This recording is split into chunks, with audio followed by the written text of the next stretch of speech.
Good afternoon, everybody. Happy Friday. It's been another busy week for Norwich City on the transfer front. Pre-season kicks off tomorrow as well at Colney. We'll be there to cover all of that. We'll delve into all the transfer rumours that have come out as well this week over the course of the next hour or so. Adam Harvey joined by Southwell and Samuel Seaman for your window watch this Friday lunchtime. Of course, we want your interactions, comments, questions, anything about pre-season. We'll try and delve into as many of those as we move throughout the show. Let's start first and foremost with the confirmation that we've all been waiting for this week.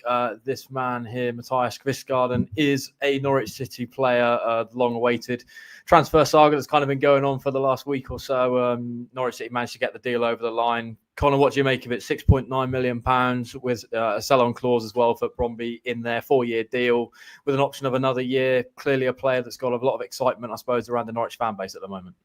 Yeah, and you can see why. I think those financial aspects were something that probably surprised us all. Really clever bit of recruitment and information gathering from Norwich, I think you have to say, in terms of uncovering that. But as I wrote about earlier this week, it's one thing to uncover it. It's then you have to have a process then to convert that into somebody willing to sign ahead of some really major clubs. And we reported, all the way throughout that situation, some of the clubs that were involved. Eintracht Frankfurt, who are going to be playing Champions League football, Lyon, who I think was 7th in Ligue 1 last season, Rennes as well, who were kind of mid-table.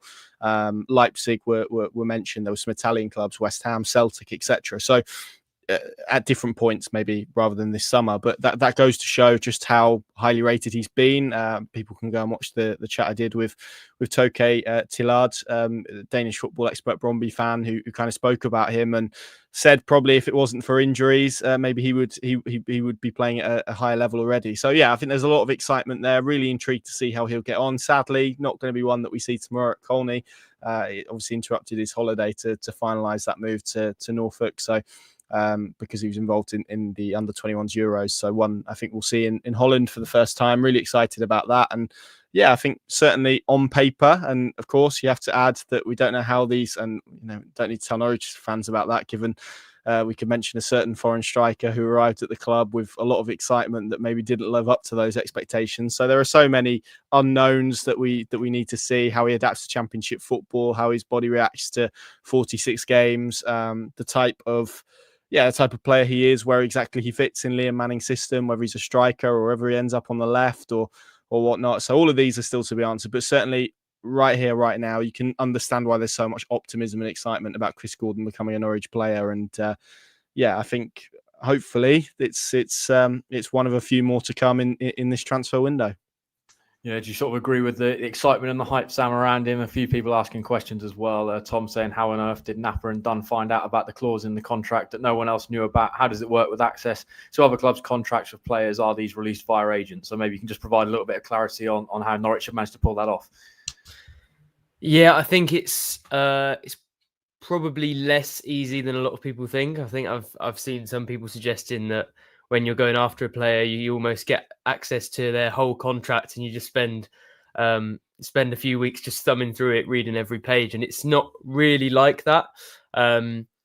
It's more about building relationships and speaking to various people who obviously have a stake in it. In some ways, I would almost liken it to what we do in terms of the fact that there's information there that obviously isn't in the public domain, and part of scouts' jobs, although what obviously a lot of us associate them with is watching players, deciding whether players are good enough to be signed. A lot of their jobs is actually about finding out information, speaking to various people involved in the player's situation, not only from a sort of contractual perspective, which is obviously where they've got this very handy piece of information from, but also they'll be speaking to people who have worked with the player before, to try to establish the quality of their character, their work rate, what they're like maybe in training and things like that, rather than in the public domain with games and things like that are readily available. So actually, I think this deal has exposed a part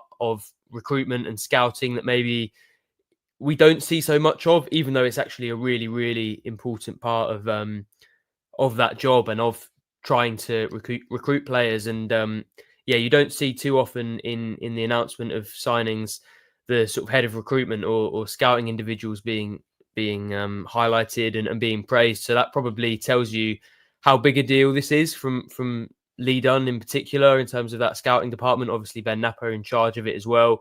And it tells you how well they've done to sort of get this deal over the line. So, yeah, it's a really interesting example of how scouts work. But this isn't the only time when they've gone digging and tried to find out some extra information that will help them in pursuit of a player. They'll be doing this with every single person. But this is just a really, really good example of one that has really worked out for them and one that they've pulled off in a really good way.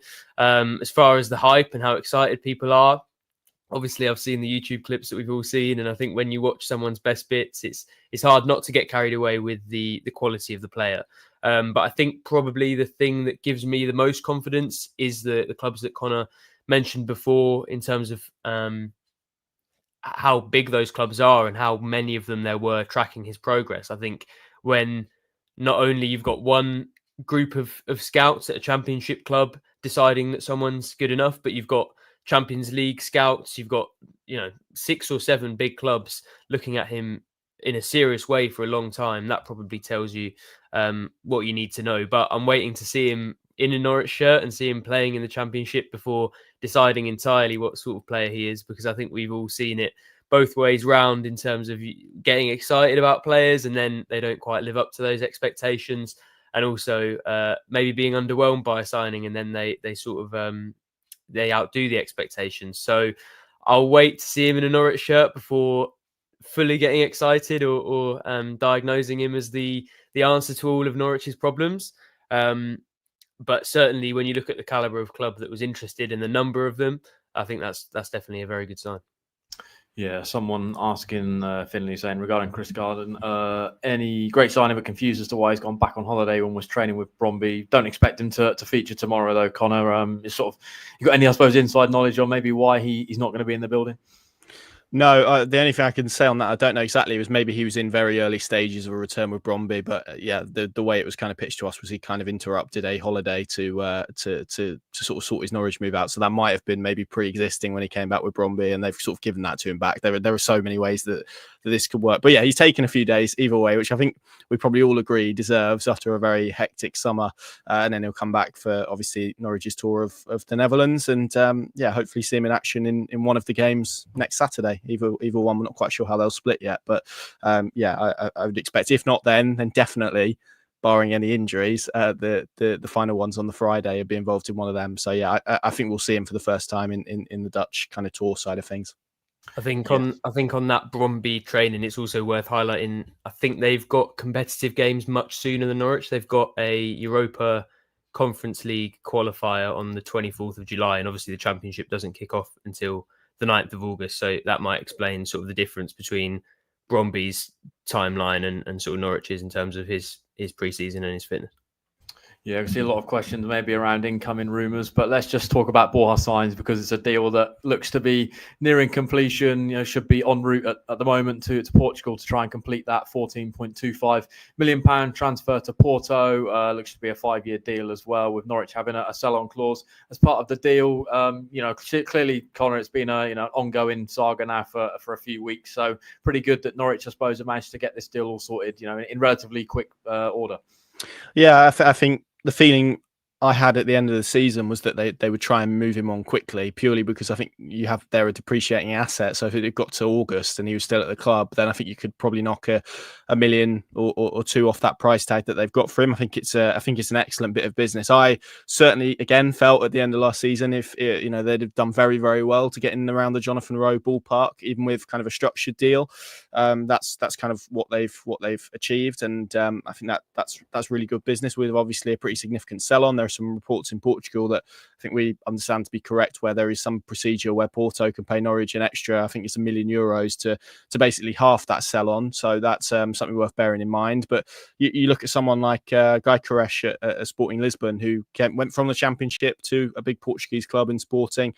Don't exactly know the where that Arsenal move is. I think it's hit a bit of a snag as latest reports, but you see the level of money that he's been quoted around after a couple of seasons there. That is the level that obviously Borja Sainz will be looking to replicate. I think it's an excellent move for him, I have to say, in terms of the level and where he's at currently. I think it gives him a real opportunity to kick on, to put himself in an even bigger shop window. And I think, sometimes Jonathan Rowe, Abu Kamara, we can talk about transfers where probably all parties haven't shaken hands with real kind of well-wishing and admiration for how the whole thing's been handled. But I think this is probably one of those rare cases where that feels like it is going to happen. I think for Borja, it's a brilliant opportunity at a massive football club and a chance to play European football as well. And for Norwich, it represents for me really good value for a player that's entered the last 12 months of his contract that they signed on a free transfer. And again, we just spoke about Kvistgaarden and clauses. Borja Sainz is an example of that working for Norwich previously, and then kind of really cleverly locating a relegation clause that allowed him to rip up his own contract, providing Gironspor went down. A lot of clubs just wouldn't have waited that out and would have remained impatient and maybe moved on, but Norwich were waited. And actually, from that summer of 2023, I think that almost stands out as a real success story in amongst the window that's probably not remembered that fondly for the direction of travel that Norwich took it and the overall kind of pattern. And, I know it's maybe not as popular, but I think Stuart Webber, who clearly was here at the time, Lee Dunn as well, was integral to those deals. Those two guys deserve an immense amount of credit for getting that deal done at that time, because Norwich have sold a player essentially for pure profit. And that is a real success story. And, just going back to Kvistgaarden, I think it helps Norwich, the fact that Gabriel Sara going to Galatasaray, playing Champions League, Europa League football last season as he did. Borja Sainz now going to play Europa League football, moving to Porto. These are stories, these are transfers that Norwich can pitch to potential recruits about maybe why they should pick them over the likes of Eintracht Frankfurt, over clubs that are going to be playing Champions League football. Instead of being part of that squad, come to us, develop for 2 years, we'll sell you. And then when you do make that step, you'll be ready not just to play, but to make a real impact, as Sarah has done this season at Galatasaray, as hopefully Sainz will at Porto as well. So, yeah, I reflect on his time as positive on the whole. I think there's, I know maybe the ending wasn't quite as good as the start of the season, but I think it's hard to look at it in the round and say that if that would have been the return, it would have been perhaps a bit more inconsistent rather than that burst. I think we'd still talk about it as a really successful campaign for him. And I think you have to remember as well the playoff game, first leg against Leeds, he was on the bench, second leg, sorry, he was on the bench. I don't think he started that game. So it shows how far he came in those 12 months. And his goal scoring was electric, the type of goals that he scored, the quality of goals that he scored. And, he obviously developed a really strong relationship with the fan base within that. Clearly, there are some areas that need to be refined. I said this numerous times. I didn't think he created enough. It probably obviously get the opportunity to do that in a Porto side where you would imagine, particularly under Farioli, they're going to dominate games at that level. I think he's going to a very good coach as well to kind of kick him on. So, yeah, all told, I think this is a really good deal for all parties. I think Sainz will be happy, Norwich are happy, and clearly Porto will be happy they've got the player. So, they've shown the most interest all the way through. Napoli clearly made a bid. There was never anything from Bilbao. There was definitely nothing from Nottingham Forest. So, yeah, when those options are on the table, if it wasn't going to be Bilbao, I think Porto probably was the next best bet for him. And I think on a note of somebody who's watched him over the last 2 years, that feels like a really good move. And I'm sure we'll all be watching his progress in Portugal with real interest. Yeah, a couple of people just asking around maybe the finances and the structure of that deal. Yellow Park 86 on YouTube saying, what's the fee for signs excluding add-ons? And Lucy saying, is it not obvious that they'll just pay the €1 million? I don't really know why we bothered with the sell-on and didn't just add that to the fee, I'm assuming that says. So so if you just provide a little bit of clarity maybe and maybe why Norwich have structured it that way, Sam?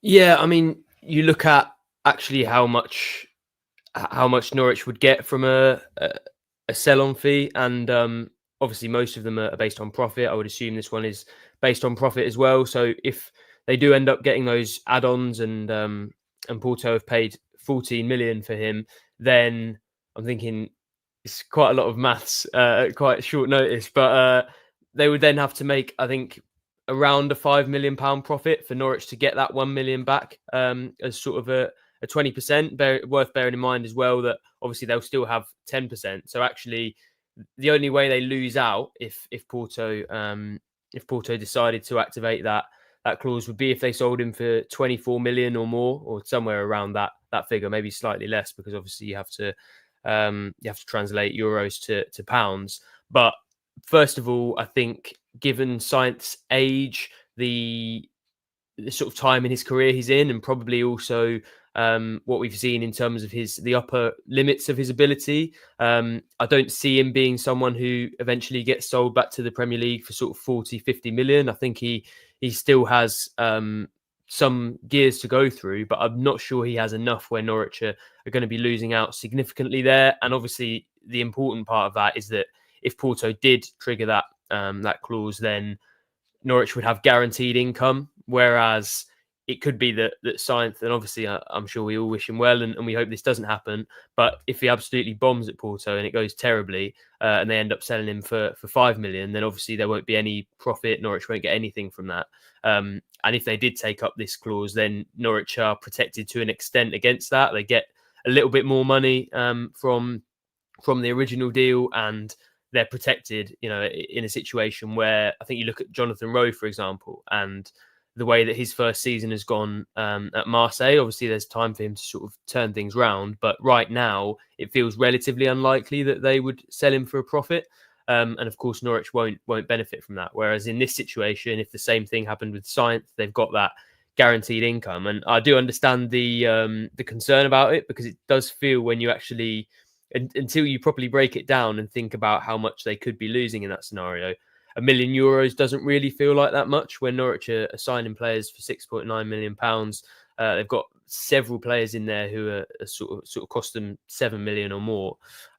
It doesn't feel like too much, but actually, as a portion of the ultimate money they get from a sale of Sainz, I don't think it actually looks too bad when you really break it down. And ultimately, it's a bit of a gamble, but I don't see it really as a huge one. So I can sort of understand why they've done that. As far as the deal more widely, I think a good portion of that is guaranteed income. So they're in a pretty good position as far as that goes. It's not a sort of Max Aaron's deal. I remember that was one where sort of the figures range between, I think it was 7 million and 11 million. And that was obviously a deal that entailed a lot of add-ons. This is one where Norwich are guaranteed quite a large amount of that. Not necessarily up front, but they are guaranteed that money. And then a relatively small proportion is add-ons. So I think overall they've got quite a good deal. Of course, you have to remember, as Connor outlined, they signed him for free. He only had a year left on his contract. And I actually saw quite a few fans going into the summer saying if you can get 11, 12 million for him, then that will be quite a good deal. So I have to say for Ben Napper, although it maybe isn't a completely eye-catching figure like it was around Adam Ida, for example, when he went to Celtic, I think it is a pretty good deal. And although there are a lot of elements to break down, I think most of them make sense, probably for both Porto and Norwich. I think it's quite a fair deal, to be honest. Yeah, with Sainz's departure, inevitably Norwich are going to be in the market for a left winger, and I can see more comments about a Pape Diallo, Senegalese winger from Metz, than anybody else in our comment section at the moment. 7 goals, 4 assists in the regular season last year for Metz. Clearly a talented young player. There's been, reports, I think Slavia Prague were one that were linked with him earlier on in the window, and Watford seemingly, were sort of the front runners for him. Have we sort of seen any movement, I suppose, Connor? Because I think there was a lot of reports maybe, a week ago now, that he was in Watford for a medical, and clearly nothing's moved in terms of a confirmation there. So is that one that the Norwich is still ongoing with? Yes, you're right. He's done a medical, but he hasn't signed yet. So whilst that is the case, Norwich are trying. And my feeling, having sort of known how Norwich have acted throughout this window and seeing the business that they've done, is that they would not be trying if they weren't given some encouragement to keep trying. And again, the longer I think it goes on that Diallo hasn't signed for Watford, clearly the bigger the opportunity for Norwich. I don't exactly know why that hasn't got to the stage where he's done his medical, then sort of you expect confirmation to come pretty quickly. I don't know why that hasn't happened, but if it is that he is unsure or he is waiting for Norwich, I'm not saying that is the case, but if that is the case, then that creates a really interesting dynamic and opportunity for Norwich. So that is the point I would make. I think Norwich have been given encouragement, because if they hadn't and there was no chance and you were saying, well, I'm signing for Watford, then you don't continue to pursue that line of inquiry and pursue it. So where it's at is that they've not yet agreed a deal with Met. That is still at club to club kind of conversations. Watford clearly have, and they clearly had talks with Diallo. I think as well, you have to be wary at this stage that you have kind of agents and representatives and people around it, and you never quite know what games are being played where. It could just be that maybe he's trying to seek a little bit more out of Watford, and so he's got Norwich and using that in that way. I don't get that that's the sense, but you never can be sure. So yeah, I think probably the way to couch it is the way that we've couched it since the beginning, really, is that it feels like him going to Watford is probably the most likely outcome at the moment, but I wouldn't disregard Norwich yet as of Friday lunchtime, and obviously these things can move quickly in either direction. So yeah, one to keep an eye on, but they're trying, and that's the latest we have on it. And as I said, just to reiterate, I don't think they would be trying if they hadn't been given encouragement that he would be open, because what would be the point? So that's where we are, and let's see how it develops, because I could see it moving in basically any direction pretty quickly. So I think it's one to keep an eye on. Yeah, we've sort of maybe, put that messaging out there that Norwich have been in the market for two wingers maybe between now and the end of the summer, Sam. But I know you've done a piece yesterday providing a little bit more context around that. Are you still expecting them, moving sort of between now and the end of the summer to get two through the door, or maybe just go with one and maybe look at some of those other options throughout pre-season? I think probably two is the most likely scenario. That's based mainly on my opinion of the squad makeup, but the feeling right now, sort of behind the scenes at Colney, is that they will definitely do one left winger. They definitely see that as a position they need to strengthen, and for pretty understandable reasons. Obviously, with Sainz going, they've only really got Elliot Miles there as a proper left wing option. He hasn't started in the Championship before, and then they've got Kvistgaarden, who they think could cover that position, but I don't think they want to commit him completely to being their first choice left winger next season. So they definitely want at least one.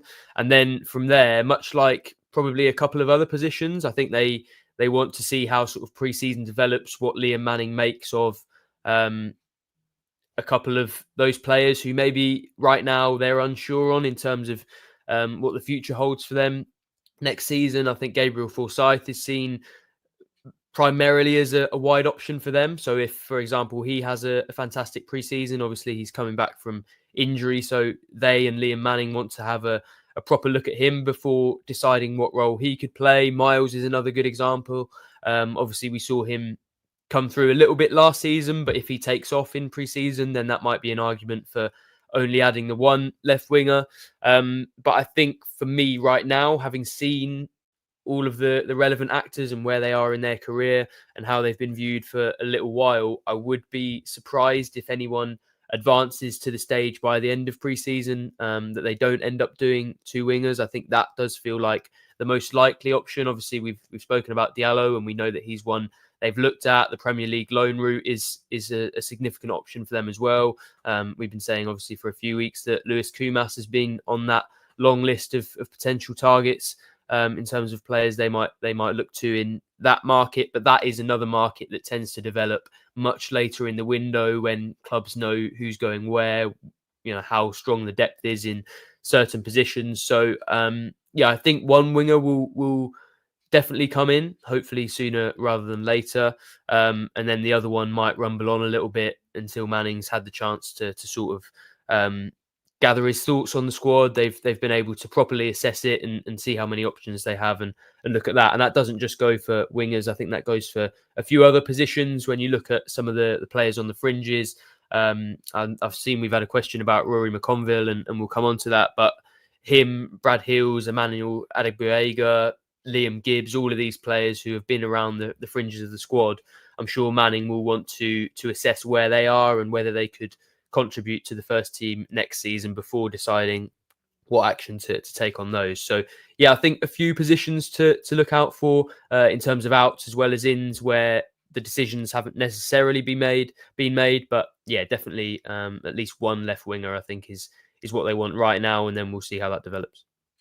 Yeah, let's rattle quickly through some of these comments because there's plenty of players still to get through between now and the end of this show. Lucy saying, are we going to sign a left back or was Creswell a left centre back option? Obviously, there was that rumour yesterday that surfaced that Norwich was reportedly interested in Aaron Creswell, who's since signed for Stoke on a 1-year deal. A 35-year-old from West Ham, played in the Premier League, lots of experience.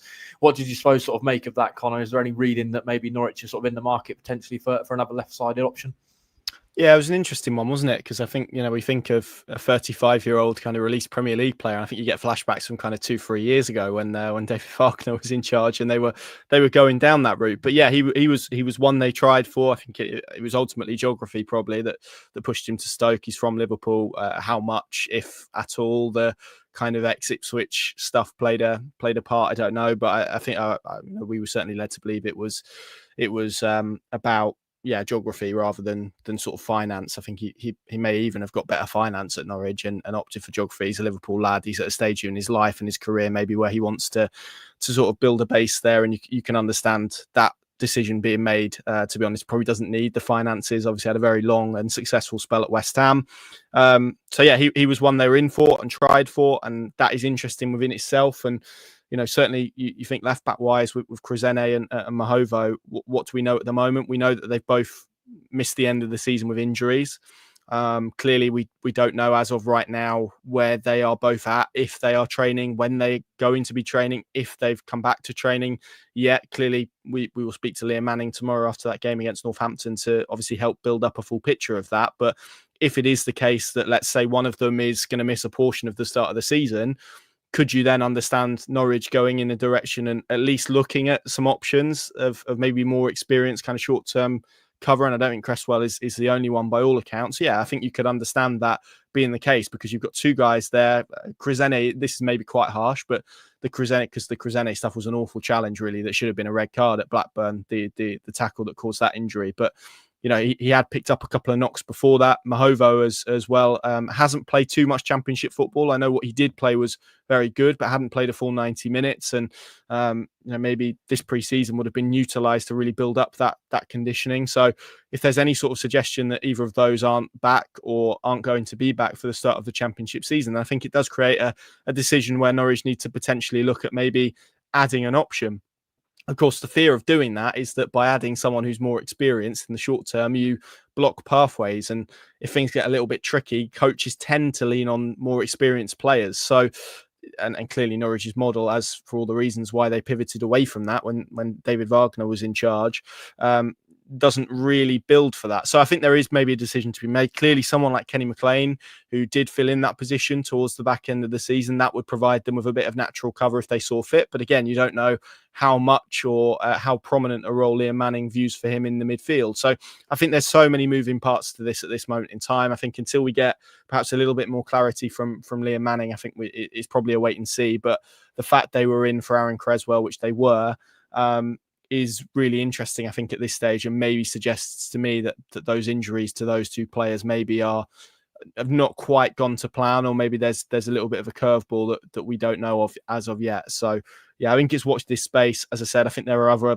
left back options being lined up. So I think as and when we get some more clarity with Liam Manning, I think that whole picture will probably present itself. But to answer one of those comments that came up, Creswell was being targeted as a left back, not a left-sided centre back or a third option or anything like that. So I think it's probably watch this space on that one at this moment in time. Yeah, definitely worth keeping it locked to Manning's post-match interview across the Pink and Channels tomorrow afternoon, where there'll be a little bit more clarity, hopefully, on that situation. Obviously, a lot of people as well are asking in the comments around the midfielder and, where Norwich are at the moment with that saga. JC on X saying any more news on Mattsson. Ben asking what's happened to the Chukwueze rumour. I've seen quite a few other people sort of mentioning about Mattsson. I'll flash some of those comments up. Sam, where are we at with that midfield search? Mattsson probably feels like the front runner in terms of the names that are out there at the moment. He definitely does. And I would say on that, it probably suggests where Norwich's priorities are.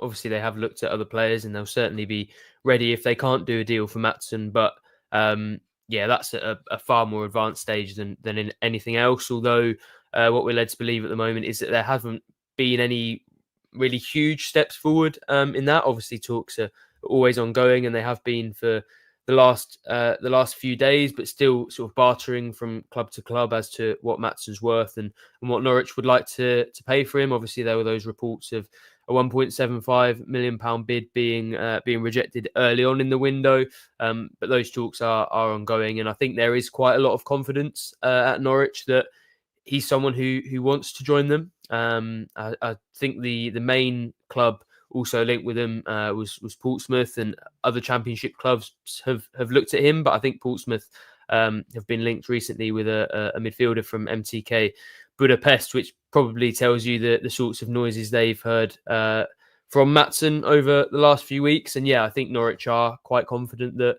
they can get that deal done. But right now, it certainly doesn't feel like anything imminent. Still talks from club to club, but I think you look at those finances that were in those reports a couple of weeks ago and compare that with some of the other players who Norwich have been chasing, the fees that they've been willing to pay. I would be surprised if finances were an issue. It's just about getting the best possible deal and trying to get that over the line. But clearly he's somebody they've liked for a really long while, somebody who's quite highly rated from across the Championship really and across football more widely. So yeah, I think he's another one who Norwich would be very pleased to get over the line. It probably would mean some more midfield work. I think it would mean Ben Napper would be slightly more open to allowing other players to leave. We know there are certain situations around sort of Emi Marcondes, Marcelino Nunez, where it might be in the club's interest if the right deal is on the table to maybe do that deal.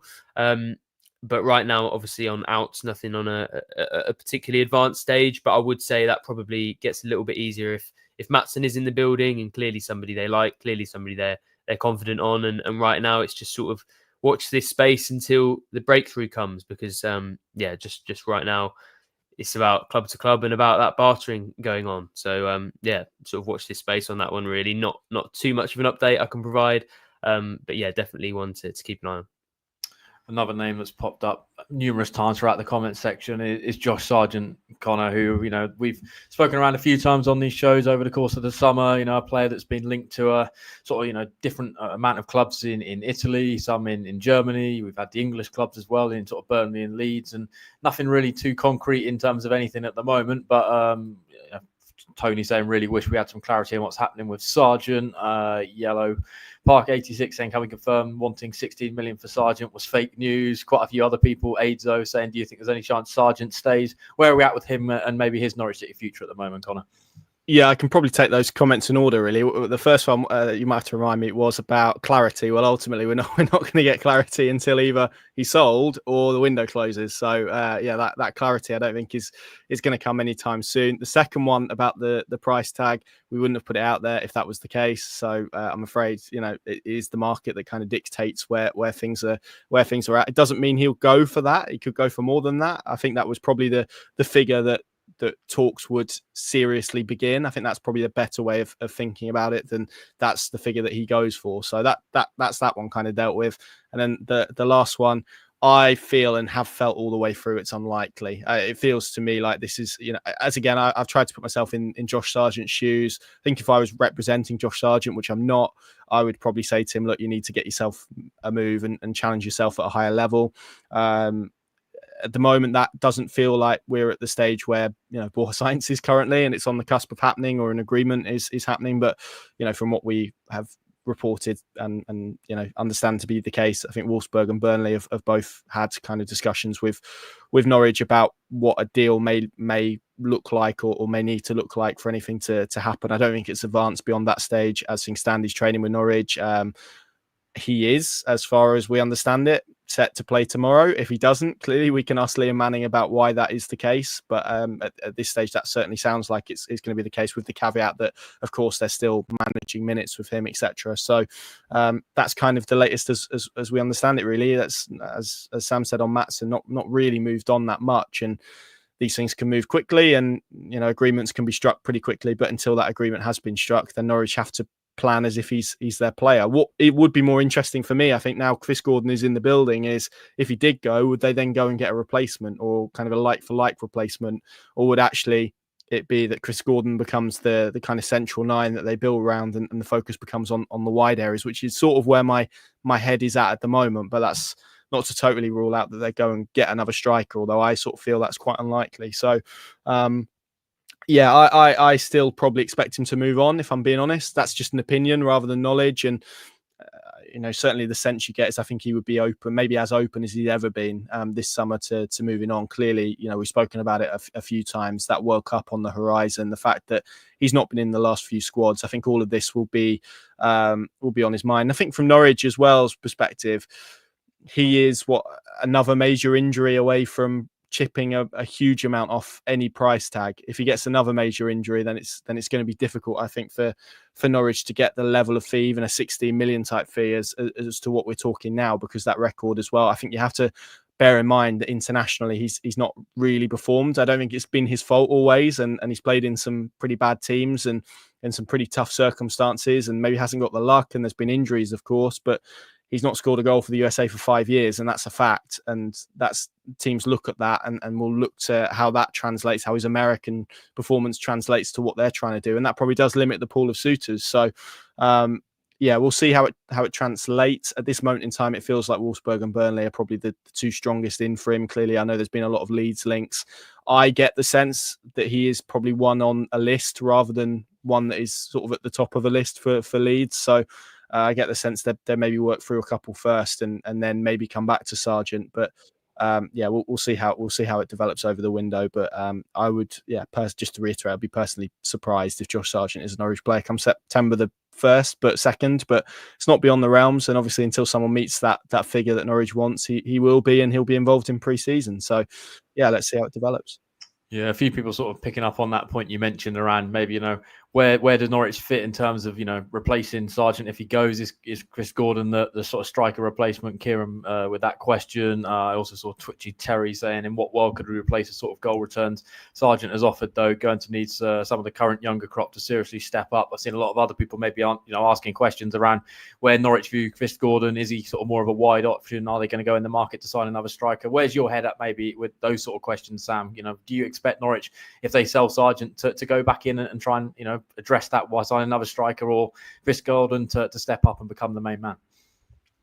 I think I'm with Connor in terms of the fact that I think they'd more likely focus on the wide area, because not only in Kvistgaarden but also Sienats, they've got two strikers who they see as primarily number 9 options, or Sienats is certainly seen as a number 9 option. Obviously, for most of Kvistgaarden's career, he's played in that role. And for most of the time that Ben Knapper's been in charge of transfers, he's tried to avoid that sort of over competition where you get a situation like Eda's before he went to Celtic, where he was pretty frustrated, wasn't a particularly happy bunny being at Norwich, and ultimately they had to move him on and get Sidney van Hooijdonk in, and I think we all know how that panned out in terms of that transfer. So I think they'll try to avoid oversaturating the striking position, because ultimately in the large majority of systems you only have one in modern football, and when that's the case, as I think we see with goalkeepers as well, it's very, very hard to accommodate a second and even third choice who is of the quality to step in and really contribute to the team. I don't know who you'd be able to convince to come in, even if Sargent went, by saying, okay, yeah, we've signed someone for nearly 7 million who we rate really highly. We've got Ante Sienats, who a lot of people are expecting to really take off this season and cost £8.5 million only a year ago. But come in and you'll probably play a few championship games. I don't see any top level championship strikers coming in to do that. So for me, it would feel a more likely avenue to go down that wingers route. But I think it goes a little bit into the same bracket as those situations I was speaking about before, in terms of letting pre-season play out a little bit, letting Manning and Napper assess the squad as it is, and then maybe acting based on that in the transfer market. But yeah, trying to keep a third choice striker happy when you've got two of your most expensive recent signings already in the building and both of them seen as number 9 options, I think would be, first of all, quite a hard sell, and secondly, maybe not even really in Norwich's interests. So yeah, if I had to predict it, I'd say more likely Kvistgaarden or Sienats would play as the number 9 more of the time, and maybe they'd look to strengthen those wide positions even further. Yeah, a few people maybe asking around some of the fringe players. You mentioned McConville, that was from Aidzo. Do you think McConville will go out on loan? I saw someone asking around Adeboyega as well. That was a Scottish Canary. Obviously, Brad Hills, we spoke around a bit on the last show of this we've done as well, which people can recapture, if they want to go and watch that after this. What do you kind of make, I suppose, of those defensive positions and maybe some of those fringe players, Connor, because Shane Duffy's as well also on the books. They've brought in quite a number of defenders. So how do they maybe manage that situation, and maybe who's here come the end of August time? Yeah, good question. I was actually going to mention Shane Duffy, but you threw him in there at the last minute. I think a lot of it could be based on what happens with him, because clearly if he's in the building still come the end of the transfer window, that's probably going to be one extra centre-back spot that you're not going to have to play with. And if you brought in Madic or Darling, and you wouldn't expect them both to join Norwich and not start and not play. And if it is a back four or a three, I actually think the way Norwich are building their squad feels like they could be quite sort of versatile this year. I think we could play multiple sort of formations, multiple players in different roles. It feels like the players they're signing are kind of built to do that. And certainly with, you look at the right back situation, for example, they've got two options there that are very different, that can basically fill every kind of fullback role that you would need over the course of a season. You mentioned the strikers as well. I could see that being quite versatile in terms of who plays when and in what situation. For example, if you go away to a QPR, that's very different to going away to Ipswich or Southampton or Leicester, where maybe the criteria and your game plan is quite different. So I think it will be probably quite an adaptable Norwich side, and therefore it maybe wouldn't surprise me if Norwich did carry maybe an extra centre-half on what they did last season, where it just then opens up the possibility to play a free at the back if they need to in certain games or in certain cases, or if the game state even commands it. And that means that obviously you would have to keep a McConville or a Brad Hills in the building alongside a Duffy, for example. What, of course, it could end up is that one of those, we've spoken about the left-back situation. If you went and got maybe Cresswell to use his example, because he was the name that was out there, if he could fill in a third centre-back position, then that would be helpful to kind of add cover to both of those positions, so to speak. So that's another route, or maybe is another argument for the left-back one. Adeboyega, Hills, McConville, I think all of those guys have an opportunity in pre-season. And what I would say from my experience, and this is the fifth, sixth one, so I don't have that much, but from what I've seen in pre-season so far, there tends to be a player that pushes their way through that you don't quite expect at the start. Last season, that was Liam Gibbs. He came from not nowhere, but off the back of injuries and, playing as a striker and all sorts at the end of last season to end up as a starter at Oxford. I don't think anyone saw that sort of process unfolding. So it's up to those guys to try and do the same. Brad Hills was good in pre-season last year, didn't quite get the same level of opportunity, but did enough to keep himself in and around the group, but wanted to play, and that's ultimately why he went out on loan in January. So I think it's a really interesting one, really fluid one, and this is the case in terms of transfers generally. Events can happen that kind of change it. A club, Norwich, for example, we mentioned the left-back situation. You've got two there, it might not open up, and then suddenly an injury or a setback or a situation occurs where suddenly then you do need one, and you have to change tact and you have to pivot. And that's why I think when we do these shows or when we write anything to do with transfers, it's always so fluid. It's never just a case of something being set, and that's kind of the position that I would put those guys in, because it feels unlikely at the moment that Brad Hills, Adeboyega, McConville could force their way through, but you never know. Medic gets an injury, Shane Duffy goes, suddenly there's a vacancy there to step into, and that changes the dynamic of what Norwich can do in the transfer market. So I would always add that caveat. So the ball is in their court essentially to try and force the issue through their performances. Clearly early pre-season as well, they will get the opportunity naturally for how the minutes are rotated, and the fact we see multiple teams usually. Not quite sure how it will work tomorrow, but it wouldn't surprise you if it was two different 45-minute teams. All they can do is when they play is try and impress and try and show Liam Manning what they're about and hope that that's enough. So that's where we're at. And then I think clearly decisions on those guys, as Sam mapped out earlier, can then be taken later on in the window, when maybe it's quite clear what the natural order of things is going to be in terms of Norwich City's pecking order and what Liam Manning sees in his own head as who the frontline options are. And I think ultimately it will be this process now over the next few weeks, the Dutch camp, the friendly games that probably dictate a lot of that. Yeah, sort of similar theme, I suppose, a question on maybe the midfielders, Sam, because a lot of people are asking sort of where some of the players are going to fit in. My guy, Despo, asking any news on the Marcondes transfer. Josh saying, if we're going to sign this new centre mid, where does it leave Force and Wright, McLean and Nunez? Trying to fit them all in, basically. I saw people maybe asking around sort of Liam Gibbs and some of the other sort of players around the edges, Forsyth as well. Where does he maybe fit in? There's a lot of sort of questions there. Can you sort of give the people a little bit of an answer of how Norwich sort of, I suppose, rattle 10 midfielders down to maybe a couple that start? I would love to. But I think that's probably another one that we're going to have to wait and see on a little bit. I think, as you've probably outlined in the question, it's impossible really to go into a championship season with 10 midfielders and keep all of them happy. I think the numbers are way too high, and that is definitely something that they'll have to address. But I see primarily it coming from the fringes. You mentioned Gibbs. I think he's one who, well, obviously he's had the injury issues, and I think there's very much a recognition at the club that he does need to be playing minutes. So I think if that doesn't come at Norwich, and if he isn't considered good enough to be a first team option for Manning next season, then probably the most likely route will be a loan. I think permanent wise, whether they'd like to do that or not, has kind of been taken out of their hands, because I don't think there's been much interest in that at all. Obviously, you look at his injury record, and I think a loan feels much more likely. So if he can't really impress over the next few weeks, then I'd say that's probably the most likely scenario for him. I think Forsyth is an interesting one because he's obviously quite a lot younger. It's not quite as urgent a scenario for Norwich as maybe it is with someone like Gibbs, who's 22 and really is losing valuable years of development every season that goes by, and he's not a sort of first-rate option. I think Forsyth's 18, so there's not necessarily as much urgency behind it.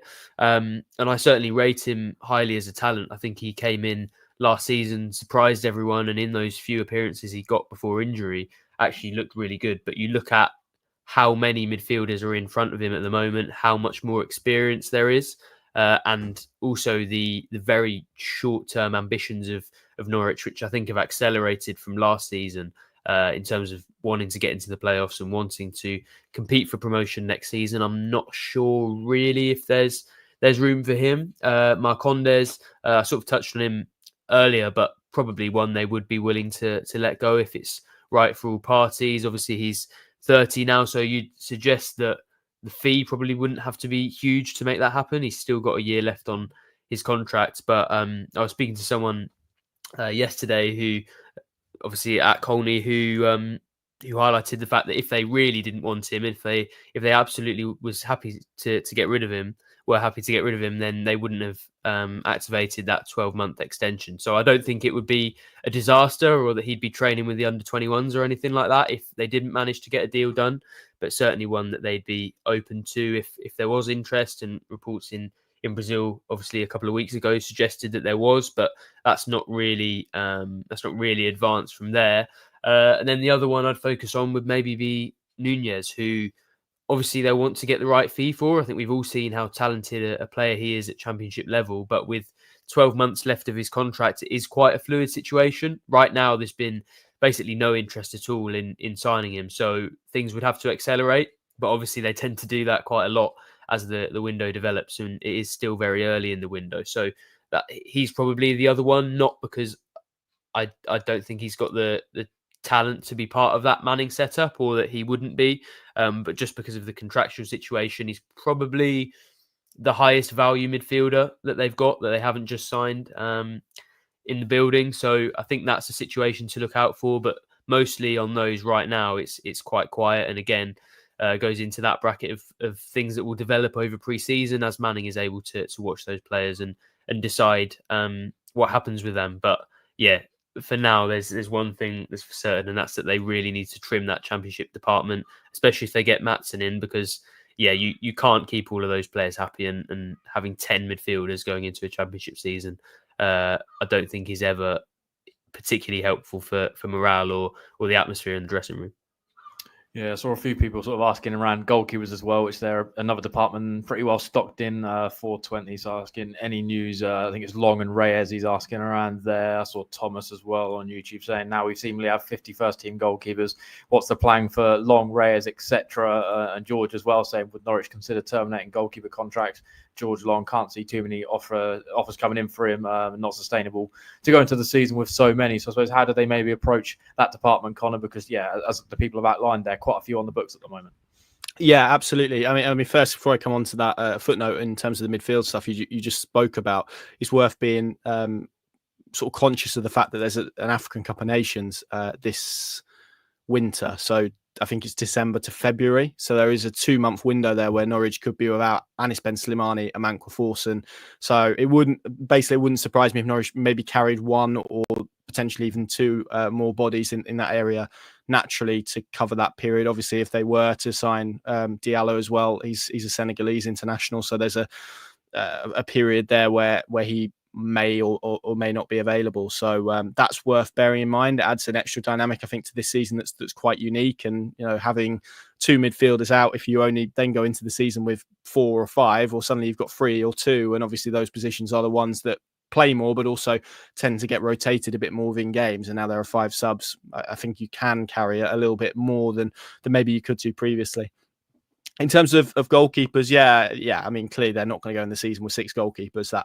That is not good for anybody, really. And I'm sure if you're George Long, Vicente Reyes, Dan Barden, and you've seen Vladan Kovacevic come in, you've seen Louis Molden come in, you've seen Dan Grimshaw come in, I would suggest you probably know what the direction of travel is for you. And I'm sure they've had those conversations as well with the people that matter. And then it's about obviously those guys going out and trying to explore and find opportunities for themselves. And again, I think goalkeeper's quite unique in that a lot of those positions don't tend to get filled until a little bit later, particularly the ones maybe that are of a backup nature, and loans as well tend to be naturally later in the window. So you would hope it doesn't get to a stage where Norwich would need to do that. Clearly, Long signed on a free transfer, so I think if that was the realm that had to be entered and those conversations need to be had, I don't think it's the end of the world if they lost him under those circumstances.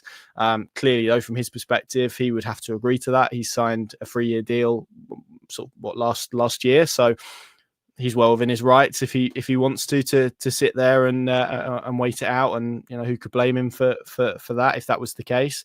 Reyes equally only signed a new deal in March, so again had a loan at Cambridge. You could kind of see a similar route opening up maybe later in the transfer window. And Barden was on loan at Swindon. I think it's a real shame kind of how it's panned out for him. Someone who was clearly quite influential in terms of Norwich City's title winning season, and clearly had that horrendous illness and a couple of loan moves that haven't quite worked out. And that's how football works. It's ruthless and it kind of waits for nobody, but it's a shame. And I think I would be shocked if all 3 ended the window as Norwich players, particularly given how they're strengthening the under 21s. Riley Mitchell coming in with Louis Lyons is one that I would expect to come in as well from Coventry to sort of supplement that department. Under 18s as well. That would then allow a Caleb Anson to go out on loan as he did last year at Altrincham and do very well. So I think basically it's hard to see how they stay at the club unless they decide they want to, and I think that's probably quite unlikely because it doesn't really suit anybody in that case. So it's just a case of them finding different opportunities, and that could sort of naturally happen in the second half of the window where injuries happen and suddenly a lower league team needs a loan or a filler option. So as with others, sort of an outgoing perspective, I think we're probably yet to see that really sort of move up a gear from where we are at the moment. Norwich's focus has been on kind of incomings, and I think that's understandable given the volume of business they've been able to do before the first pre-season game tomorrow. So I think ultimately it's positive that that's where they are and that they start pre-season with real competition for places. What's going to be interesting is to see how they manage that over the next few games and weeks, where they've got lots of goalkeepers to give minutes to and probably not enough games and minutes to give them to. So we'll see how it pans out. Yeah, Aaron's saying, would you say we filled the gaps we had last season? Now the higher ups are looking at improving on what we have, or are there still major holes to fill? Unless you boys disagree, given obviously we've kind of mapped that maybe that left fullback, option, the midfield option coming in, the wide players. It doesn't feel like there's too many other areas that kind of need to be added to, or maybe addressed, I suppose, moving into the summer. Yes, with the caveat that it could, as we mapped out earlier, it can change, and Manning can decide that actually he feels they need to strengthen in a certain position, or there's a major injury that throws things off kilter. That would be how I see things as of 1:30 on Friday, the 11th of July. It doesn't mean it will change, and that's set. So yes, with that caveat, that's kind of what I see. There we go. Hopefully that answers that. I think a lot of the questions now around pre-season, maybe what we're going to expect and see, is a 1 p.m. kickoff tomorrow, Global Bloodstock. So you can keep it locked to our channels for all the coverage there. We'll have a little bit of an update on maybe whether Norwich is going to stream it in just a moment. But let's delve into a few of these other questions people are asking about. What have we got here? Let's delve into some of these. A few people maybe asking around the sort of tactics, I suppose. Lucy saying, saw some people talking around the 4-2-3-1 on the tactics board on social media, something that people should read into and get excited about. I also saw another question maybe around that and sort of the video that was put out around Kvistgaarden signing, pre-season opportunity to maybe experiment, maybe not reading too much into that tactics board, Sam? No, I'm not really. And much as I would personally, in terms of what I like to watch, much rather see a 4-2-3-1. I think one of the most consistent things we've heard throughout the summer has been the feeling that Manning will have different formations to go between. I think that makes sense when you look back at his career so far, and also the slight pragmatism that Norwich want to add, rather than last season where it maybe was a little bit more set and a little bit more idealistic. So I think rather than building a squad around one specific formation, they're trying to give Manning as many options as possible and give him enough players that he doesn't have to worry about numbers if he ever wants to change things or wants to do things differently game to game. So I'm sure at various times next season we will see a 4-2-3-1, and probably when they're trying to be a little bit more attacking, that makes more sense. But I think first of all, you're right to say that pre-season is a chance to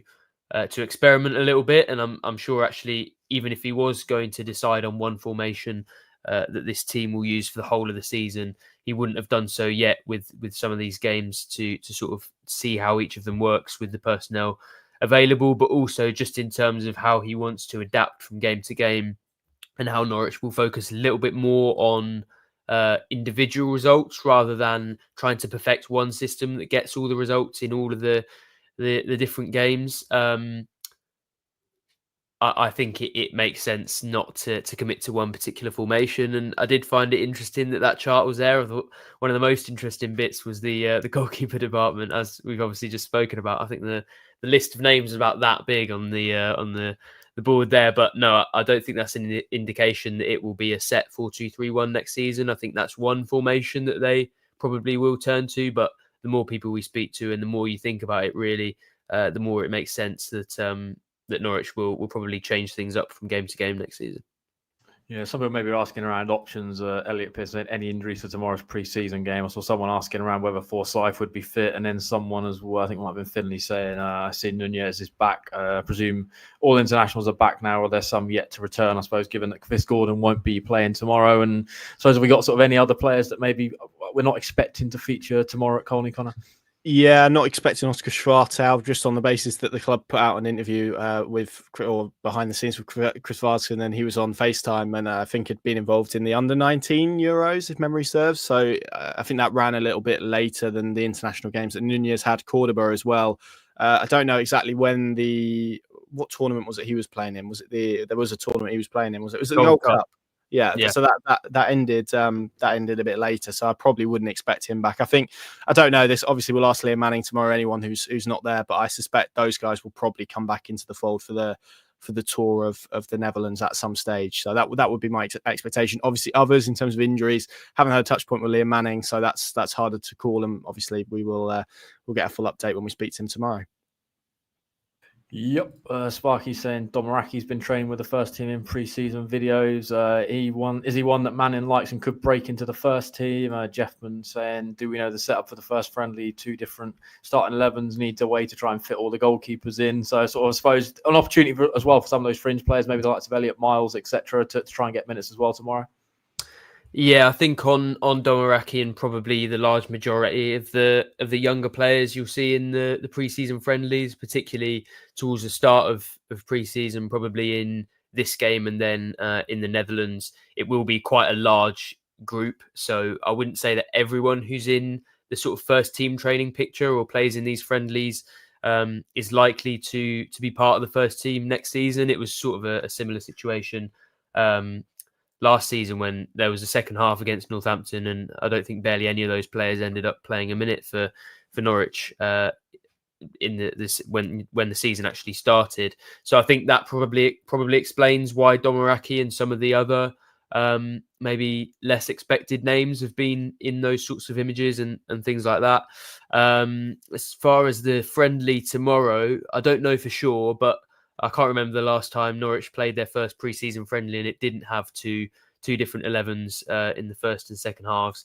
As Jeffman points out, they have got quite a lot of goalkeepers to sort of keep fit, and they've got a lot of players who they're trying to work with, who Manning is trying to assess. So I think they will try to give minutes to as many people as possible, and it'll be interesting to see who performs how. But I wouldn't take it as an indicator at this stage of who is likely to be in the first team next season. Obviously, we know the main ones, but yeah, I think it's probably another one of those where the group will thin out as pre-season goes on, and then it will become clear who's impressed Manning and who's more likely to make the breakthrough once the real stuff starts. Yeah, question around when the window shuts. Pretty certain it's Monday, September the 1st, off the top of my head, 7 p.m. deadline.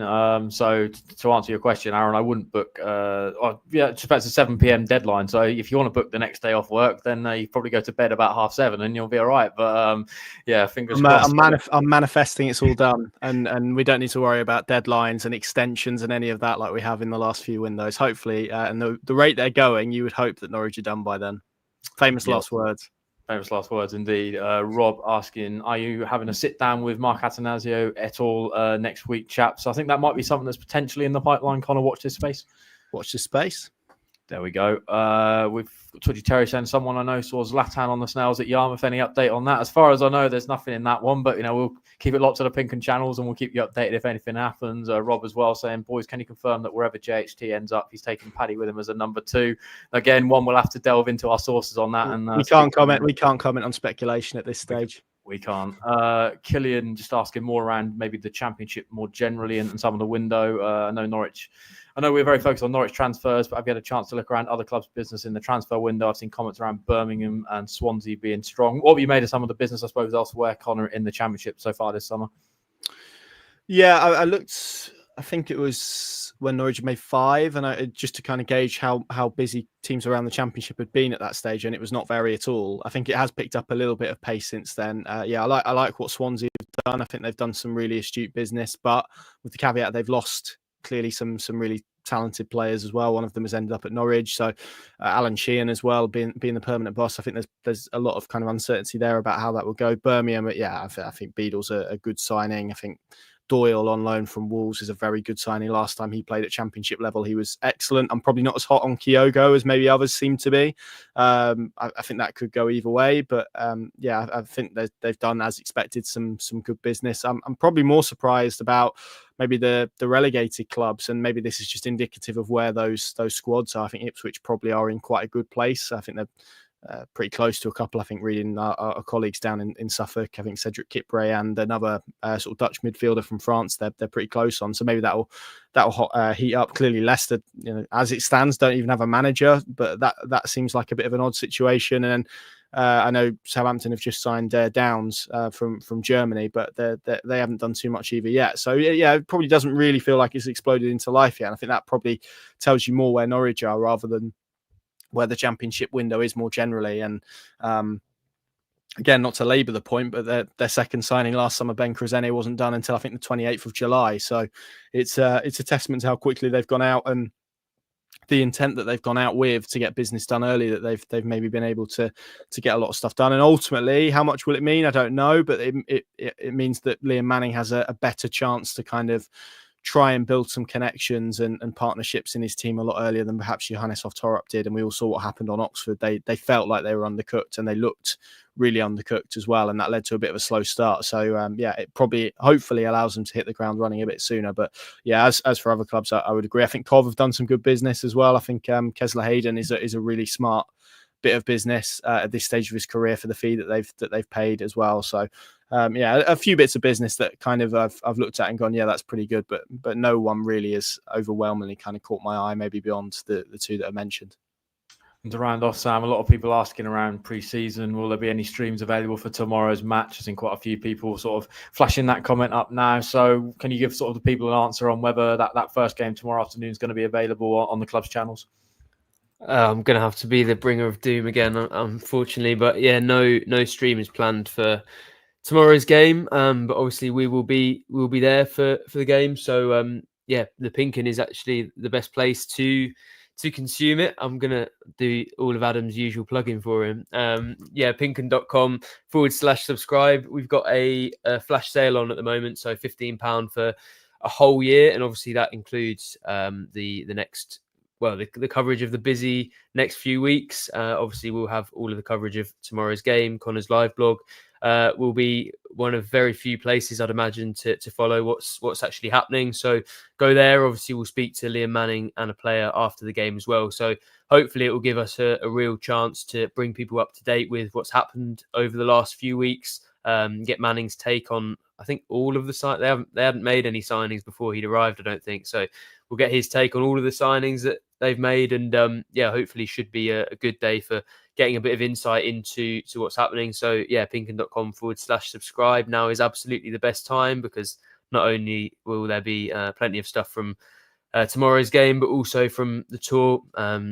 You guys will be out there covering it and bringing plenty of exclusive good stuff. I'd say what Connor said about watching this space on Mark Atanasio as well, that's probably worth keeping an eye on. So plenty of reasons to subscribe at the moment, chief among them a massive discount. So pinkin.com/subscribe. I think I've said that about 10 times now, so hopefully people don't forget. But unfortunately no stream, but we'll bring you as close to the game as we possibly can tomorrow.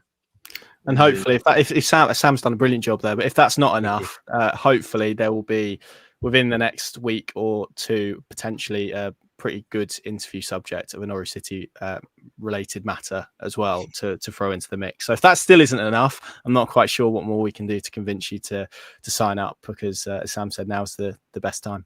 There we go. I'm officially redundant from my usual job of trying to plug it. Hopefully the boys have done a good enough job to sway you. Lynn, I think the Carrow game's now on sale. I'm not 100% certain in terms of the ticketing from the overseas games. We'd have to maybe get a bit of clarification from the club on that. And Jimbo, we're definitely going to be there. So we'll have to see on timings as to whether we can try and get something in the diary maybe before we head back to Norwich on the Saturday. With that, we're going to sign off this lunchtime. Hopefully we've covered as much of the questions and comments as humanly possible. Definitely watch this space for all that content that the lads have outlined there, and all the pre-season coverage that starts tomorrow at Colney against Northampton. We'll be there. All the usual match updates, all that post-match reaction from Liam Manning and a player will be available across our channels as soon as possible. With that, enjoy the rest of your weekend. Hopefully the weather's nice, whatever you're getting up to, and we'll see you in the next one of these, which I'm pretty soon will probably be coming pretty soon, given the rate of business that's happened so far this summer.